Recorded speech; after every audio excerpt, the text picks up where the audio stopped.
Hello and welcome to Cents and Sensibility, the Inflation Guy podcast. I am Michael Ashton. I am the Inflation Guy, and I'm your host on episode 121. You know, one of the things I hear a lot is the complaint that CPI doesn't capture inflation or the government makes up CPI. There's no way inflation is really as low as the government is claiming. Now, the reason that people think that is that there are some reasons that inflation feels higher than it actually is. And unfortunately, this sense that inflation is higher than it actually really is leads to shysters taking advantage of people like, you know, the idiot from Shadow Stats or the Chapwood morons. And look, I've showed before. You can see my blog, 8th Grade Math versus Shadow Stats. There's a link in the show notes, or podcast episode 72, just 50 episodes ago, where I talk about the Chapwood Index, why those approaches don't pass the sniff test. And we could also look at the market for inflation-linked bonds. If the CPI was obviously wrong, then we'd see real yields on tips much higher. Since if you're compensated in an index that's 2% too low, then to make your required return, you'd obviously have to demand a yield over that index that's 2% higher than you'd otherwise demand. But I don't want to relitigate CPI itself here. The point is, there are lots of reasons to think that CPI is a pretty decent estimate. What we're going to do in this episode, what I want to talk about is, why do people think inflation is higher? So setting aside the fact, setting aside what the quality of the CPI index is, and there clearly are issues with the CPI index, but it's pretty close.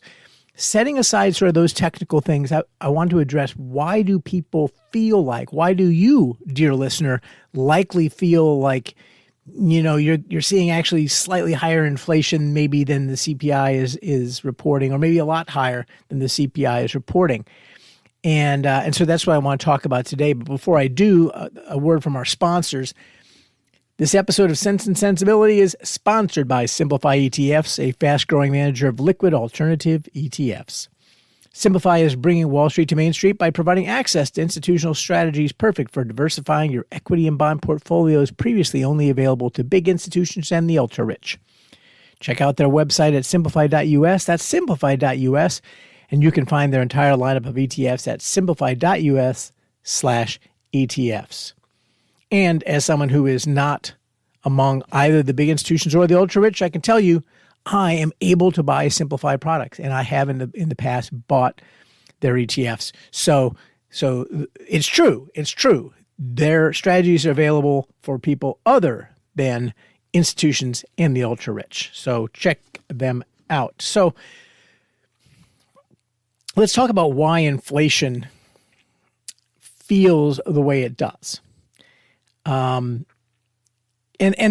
I think, first of all, I wrote a paper about this back in 2012. There's a link in the show notes, and it has a whole bunch of additional references and argues a lot about what I'm going to talk about today in a very quantitative way, gives some quantitative adjustments.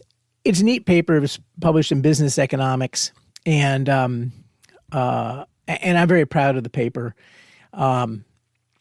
But the observations that I'm going to make today are not necessarily quantitative. My point in the paper was that once we identify these biases, these shortcuts that we take that tend to make inflation seem higher, we can actually go and make some quantitative guesses at what the form of those biases look like and the size of them, and make adjustments so that we can come up with an index that tells us not what inflation actually is, but what it feels like. In the same way, the title of the paper is Real Feel Inflation. In the same way that if you walk outside and the wind's blowing, it might feel like it's 30 degrees Fahrenheit when it's really 45 degrees. But because the wind is blowing and the humidity is a certain way and so on, it feels colder. And we have real feel indices. There are actually two real feel indices, and I think the first one originated in Canada. But anyway, I digress.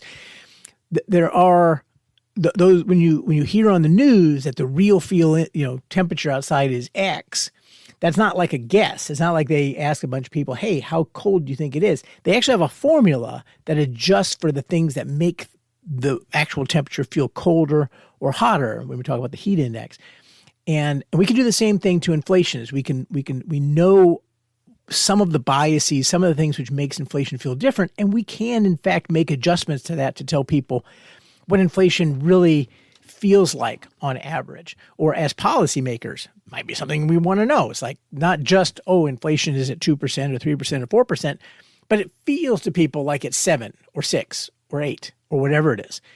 And so that's potentially useful to do. That's what the paper is all about. Again, I'm not going to talk about the quantitative part of it very much or at all in this particular podcast, but you can look at the link in the show notes and read the paper if you're sort of interested in it. I do think that in order to create it as an actual index, we'd need to spend some time calibrating the various adjustments that I suggest, but I actually think it could be a really neat index for somebody who wanted to sort of publish that index, and I'd be happy to work with somebody on it if they wanted to.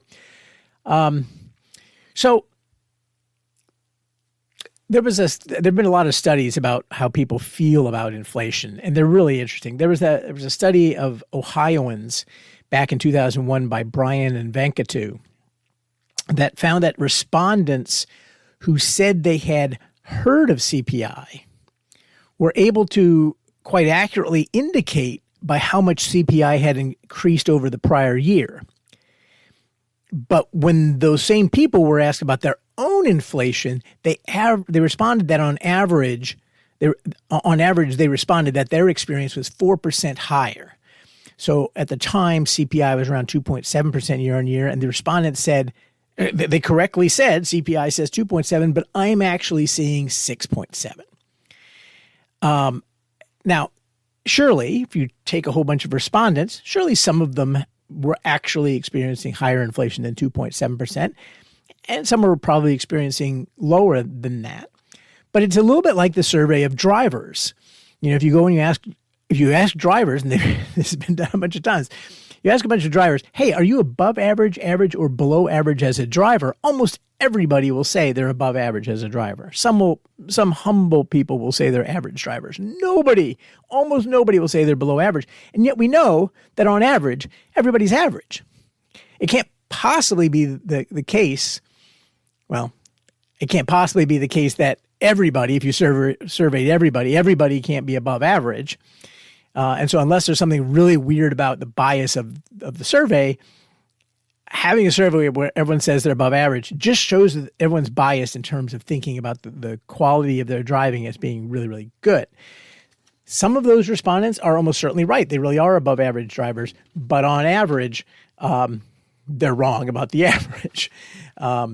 So the same thing is, as I said, true of inflation. Bates and Gabor in 1986 found that respondents in the UK overestimated inflation of general grocery prices dramatically, saying that their own personal grocery prices were up about 16.8% instead of what at the time was the official 4% increase over the prior year.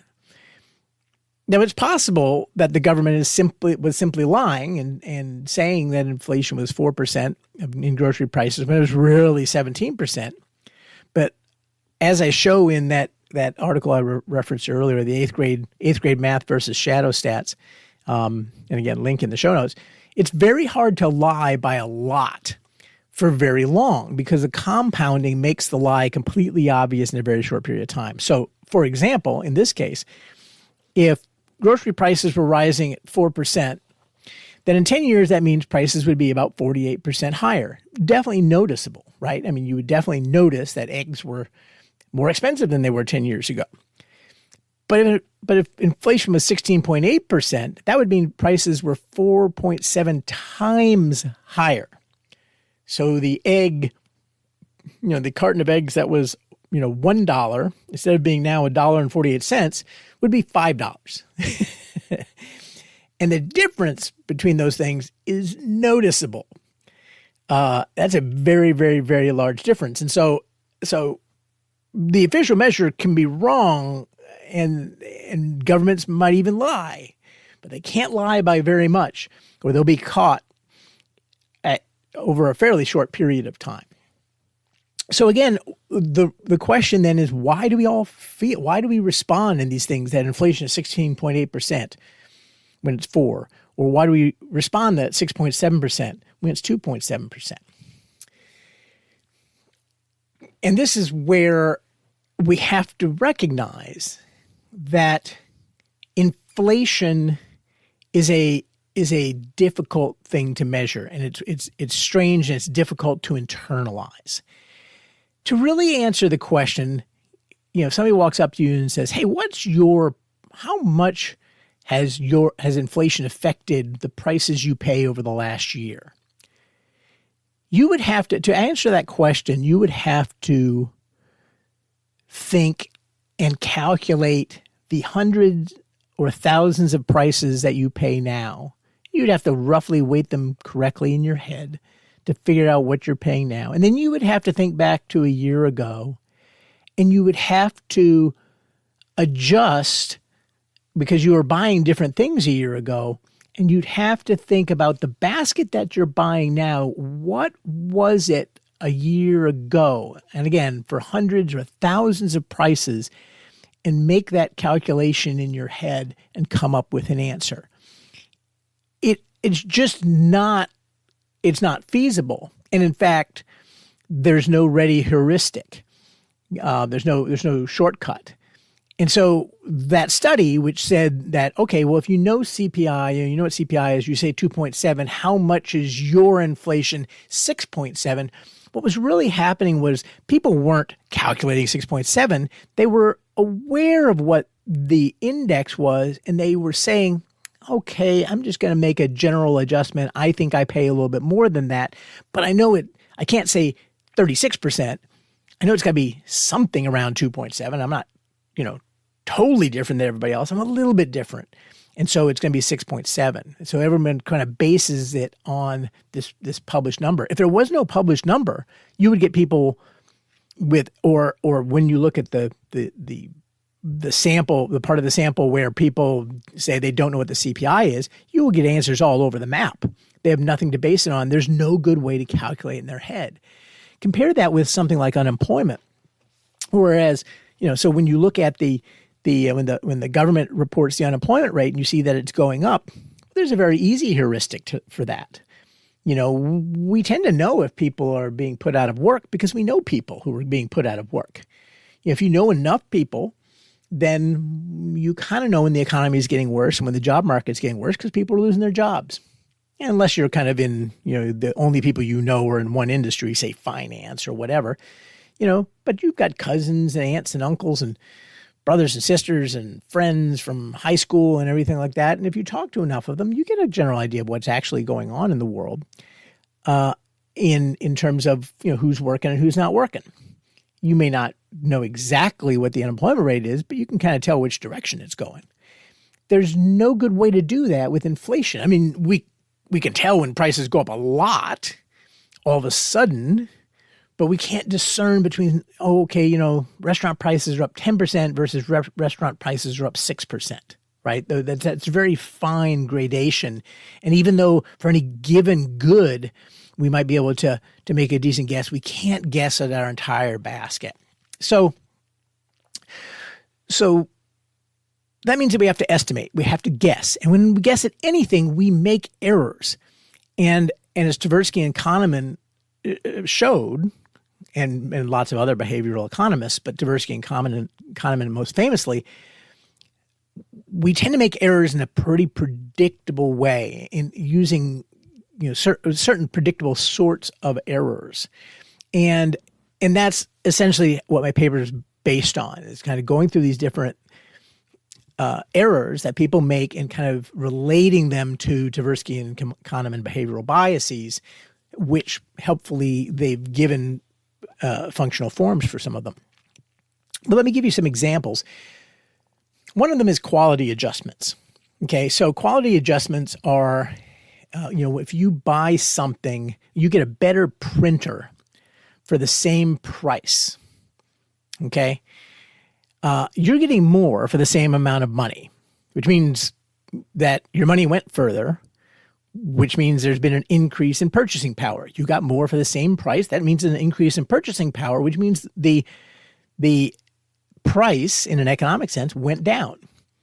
But that's not how we account for that, because you spent the same amount of money. If you spent, if in fact, let's suppose that the price for this new printer was 10% higher than when we bought our last printer, but it's 100% better. Now, there's no question your dollar went further, but the way you will mentally account for it, unless you're, unusual, is you will notice that you laid out 10% more money, and in your head, that's inflation. Okay. In fact, your dollar went further. It bought more. And so quality adjustments are something that we just don't make very well, because the way we gauge expenditures, not unreasonably, is by what we spend. As opposed to what we're really trying to measure with CPI, with inflation, is we're trying to measure how far that given dollar goes, not how many of them we're spending, but how much a given expenditure actually gets. So that's one example. That quality adjustments is one example of the divergence in our mental CPI versus actual CPI. Now, fortunately, most things don't increase that dramatically in quality over a short period of time. Printers don't, but if you think about something like a cell phone or a digital camera, I mean, for a while, those went through pretty dramatic changes in quality and not anything close to the same degree of changes in price. And so, those are, that's a reasonable difference. That's a reasonably sized difference in kind of what you would have thought of as the inflation in that sector. But it operates in lots of different ways across many of the things that we purchase. But the opposite, by the way, is not symmetric. So if we get lots less, but we paid slightly less, okay, we don't account for that as a price decrease. Okay. So in the printer example, I said you paid 10% more, but you got 100% more. But we think about it as inflation because you paid 10% more. If instead you paid 10% less, but you got 50% less, we don't encode that as a price decrease, as deflation, even though we paid less, because we recognize the shrinkflation part of it. All right. So this is one excellent example of how we are biased in how we perceive things. Good things are perceived in one way, bad things in a different way. Also, as consumers, we have selective memory. Okay. Due to Tversky and Kahneman loss aversion, things which hurt, like price increases, tend to be remembered much more vividly and for longer than things which benefit us, like price decreases. This is compounded by something called attribution bias, in which case we attribute good and bad things coming from different sources. So price increases are inflation, while price decreases are good shopping. Okay, they're the opposite sides of the same coin, but if we think about price decreases as good shopping, then we don't think of them as offsetting the price increases, which were inflation. I love to give this example. Think about gasoline, okay, something we all purchase a lot of. Do you think, stop and think right now, do you think gasoline prices today are much lower, about the same, higher, or much higher than they were 10 years ago? And I'll pause for just a second while you think about that. Much lower, about the same, higher, or much higher than they were 10 years ago. Would it surprise you to know that gasoline prices are just about unchanged over the last 10 years? The National American Automobile Association average gasoline price on September 30th, 2014 was $3.33. Today, it's $3.22. Now, I've used that example in the past for many, many years with lots of people. And it turns out if you go back 10 years, the gasoline prices are almost always roughly unchanged. They go up a lot, they go down a lot. But almost, and actually it's usually over 5 years, but 5 years right now would put us to just prior to COVID, and gasoline prices were lower. But then, of course, they went much higher. But if you ask people over a long period of time, almost nobody ever says, oh, gasoline prices are lower now than they were before. It almost always feels like gasoline prices are higher. And that's just an example of loss aversion, the selective memory, and the attribution bias working. Now, because we tend to encode bad things as inflation, other similar bad things also tend to get encoded as inflation. If a price jumps around a whole lot, so you have volatility in prices, as opposed to, you get the same price over and over and over again, and then you see that it goes up or goes down.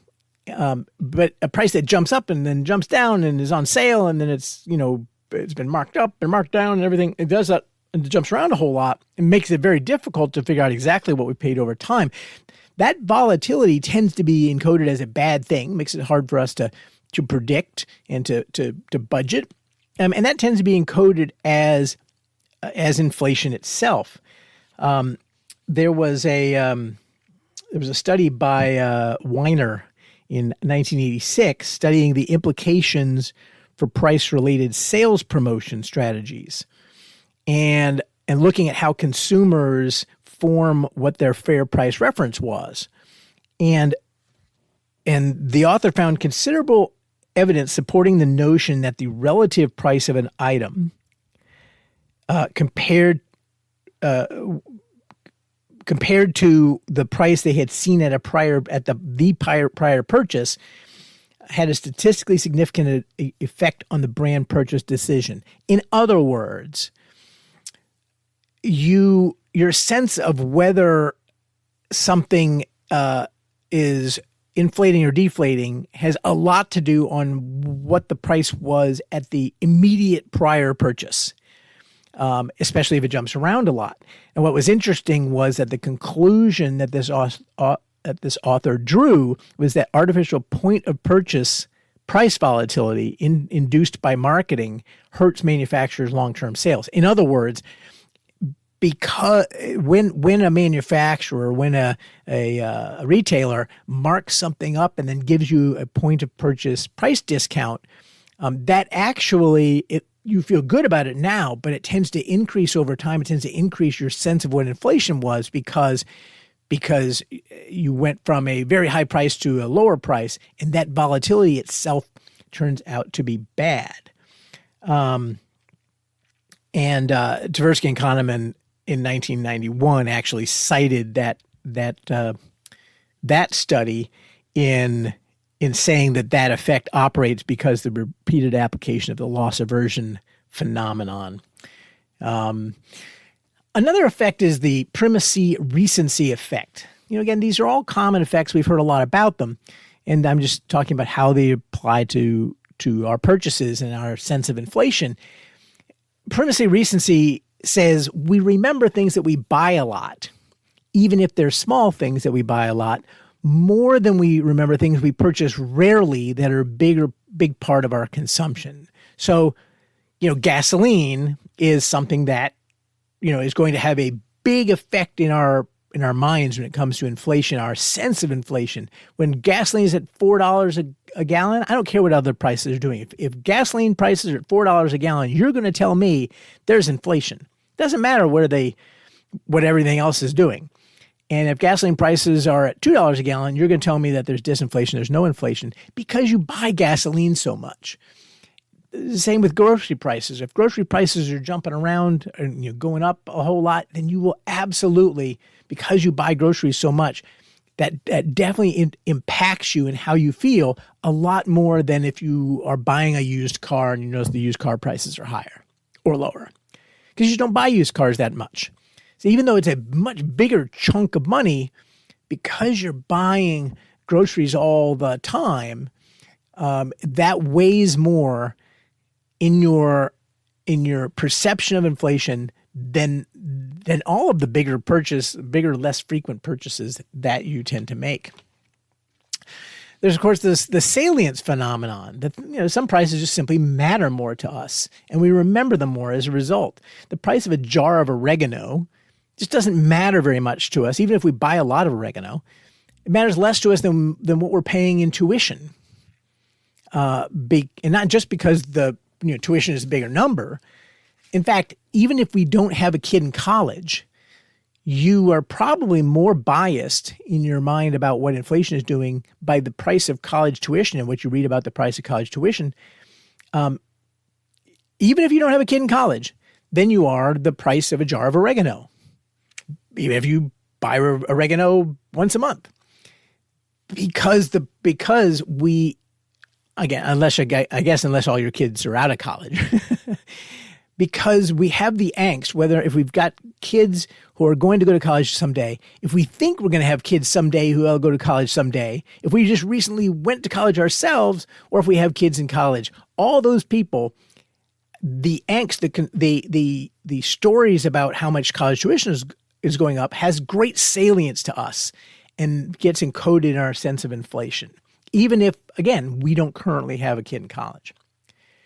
And then finally, and there's lots of more examples, but one other I'm going to mention briefly is the failure to disentangle bundled and imputed costs. And the key one of these being home ownership, where the cost of home ownership, the cost you pay in mortgage and everything, represents both current consumption, owner's equivalent rent, and it's also an investment. You own an asset, okay? And we are not good at disentangling those things. Or goods that are consumed over a long period of time. So when we buy them, they're both current consumption and future consumption. We're terrible in disentangling those things. At the bottom line, inflation that doesn't involve money actually leaving our pocket is treated differently than inflation which does involve money leaving our pocket. And non-inflationary things that nevertheless involve money leaving our pocket, like taxes, tend to be encoded as inflation, even though taxes are not inflation because they're not a consumption item. And so, again, the macro point here being we are not set up to sort of really perceive how far our dollars go. Inflation is a lot more complex than a lot of other economic data. It would be really weird, in fact, if we were good at answering that complex question about how much more we're paying now than we did on the same basket of goods 12 months ago. But the bigger point is that not only are we bad at it, we're bad at it in systematic ways, in that almost all of those ways tend to increase and not decrease our sense of inflation. So that if you go and you take a survey of inflation from just a whole bunch of consumers, it almost doesn't matter where those consumers are. If you have a sample of 1,000 people, their average, their perceived inflation, what they say inflation is almost guaranteed to be above what it's actually measured to be. And that shouldn't happen, right? If you take a survey, a large enough survey, it should be right on the actual average of what's really happening. Or maybe sometimes it'll be below, sometimes it'll be above, maybe within a margin of error. But if you go take a survey, they will always be above. I guess I'll say the one caveat is if gasoline prices suddenly plunge to $1, everybody will tell you you're in rapid disinflation or deflation.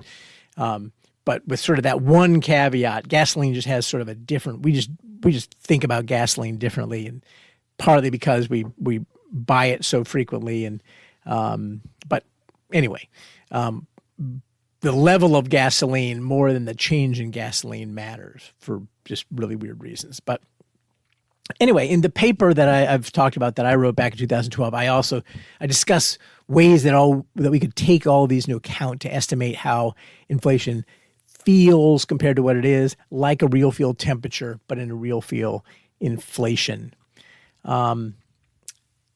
which could be useful in policymaking. Now, this is one of those times when it's good to recognize that while markets aren't perfect, The cost of being wrong in markets, as opposed to in guessing about your inflation basket, the cost of being wrong in markets is direct and immediate and potentially large.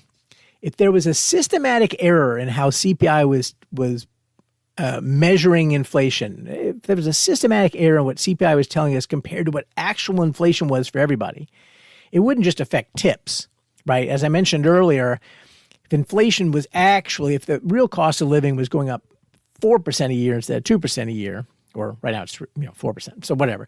If it was 2% higher than it actually is, then real yields on tips would have to adjust to give you the same real return. What we care about is our after inflation return. And so if you want a 2% after inflation return to hold 10-year tips, and the government says inflation, is 2, but it's 4, then you need 4 plus your 2% real yield. You actually need to get a 6% nominal yield. The government says it's 2, so you're going to have to ask for a 4% real yield. Real yields would have to adjust if there was sort of a systematic bias.